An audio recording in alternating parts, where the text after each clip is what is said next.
और क्रेमलिन से जुड़े रणनीतिकार दिमित्री नेत्रिन का बड़ा दावा सामने आया। क्या कह रहे हैं वो, ये गौर करने वाली बात है।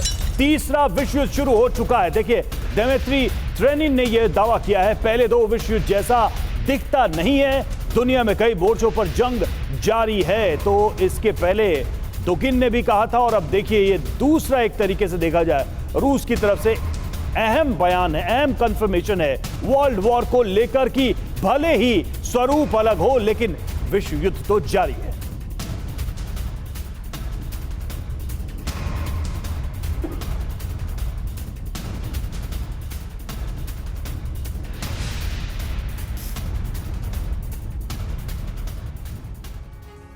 तो तीसरे विश्व युद्ध के तीन कुरुक्षेत्र। पहला पूर्वी यूरोप, यूक्रेन युद्ध इसके केंद्र में नजर आता है। रूस बनाम नाटो समर्थित यूक्रेन, रूस वर्सेस पश्चिम के कई देश, कई वेस्टर्न कंट्रीज।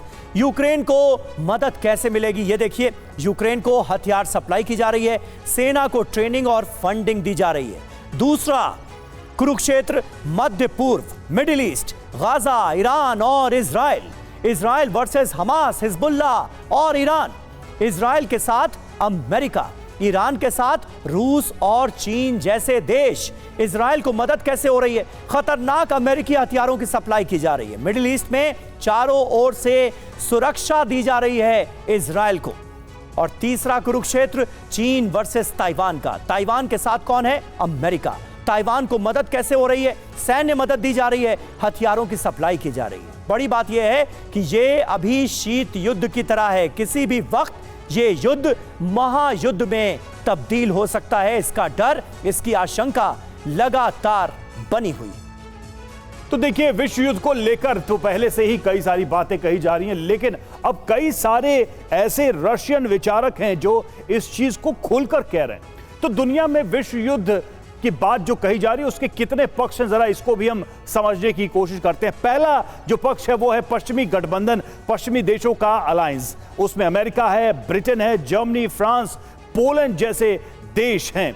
अब ये पहला पक्ष हो गया यूरोप के अगर बड़े देशों की बात कर रहे हैं हम। दूसरा देखिए, जापान, दक्षिण कोरिया और ऑस्ट्रेलिया। अब यहां पर अगर आप देखिए तो एशिया और ऑस्ट्रेलियन सब कॉन्टिनेंट इसमें शामिल नजर आते हैं। अब रूस, चीन, ईरान दूसरे पक्ष की हम बात करें, दूसरा पक्ष उसमें यूरेशियन गठबंधन जो है उसमें रूस जैसा देश है, चीन और ईरान जैसा बड़ा देश है। और साथ ही उत्तर कोरिया भी समर्थन दे रहा है, ब्रिक्स देश भी हैं, उनका भी समर्थन हासिल रहा है इन देशों को। तो महायुद्ध के मायने अगर देखा जाए दिमित्री नेत्रिन के हिसाब से तो उसके क्या हैं?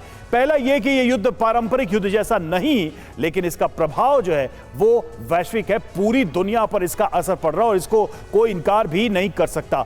हॉट जोन में गोलीबारी, टैंक का इस्तेमाल हो रहा है, लेकिन कई सारे ऐसे हिस्से हैं जिसमें आर्थिक, साइबर, कूटनीतिक, सूचना, इंफॉर्मेशन, ये सब इस स्तर पे या इस तरह से इस मोड में वॉर चल रहे हैं। तीसरा, ग्लोबल पावर का संतुलन बदलने की भी कोशिश की जा रही है और इसका सबसे ज्यादा असर तो दिख ही रहा है चीन और अमेरिका के बीच जो कुछ भी चल रहा है उसमें। संयुक्त राष्ट्र जैसी संस्थाएं अब प्रभावी हो चुकी हैं। हर समय हर युद्ध में यह सवाल उठता है कि यूएन आखिर है कहां, और यह युद्ध लंबा चलेगा और नए विश्व व्यवस्था की नींव रखेगा। 3 साल से ज्यादा तो रूस और यूक्रेन के जंग को ही बीत चुका है। मनीष, ये सारी बातें हमने देख ली, क्या ये माना जाए कि विश्व युद्ध चल रहा है? क्या ये मान लिया जाए? क्योंकि जिस तरह से डिफाइन किया गया है, जिस तरह से इस विश्व युद्ध को नरेट करने की कोशिश की जा रही है, उससे कहीं ना कहीं ये कन्विंसिंग लगता है कि हां, युद्ध तो जारी है।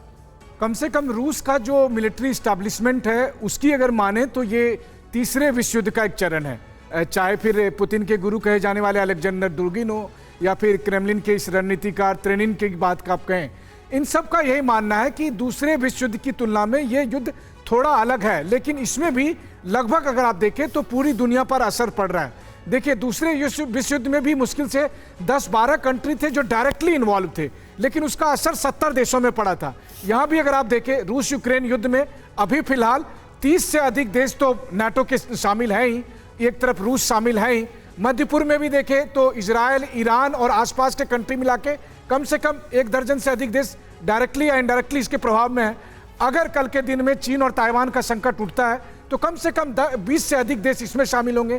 तो कुल मिलाकर लगभग ये संख्या 70 से 80 देशों की हो रही है, जो तीसरे विश्व युद्ध का एक बड़ा सा दायरा बनाकर दिखा रहा है। अब इसके बीच में यही वजह है कि रूस अमेरिका पर भरोसा करने को तैयार नहीं है, क्योंकि उनके मुताबिक ये तीसरा विश्व युद्ध चल रहा है जिसमें एक तरफ पश्चिमी देश है और दूसरे तरफ रूस, चीन, नॉर्थ कोरिया, ईरान जैसे देशों का गठबंधन है।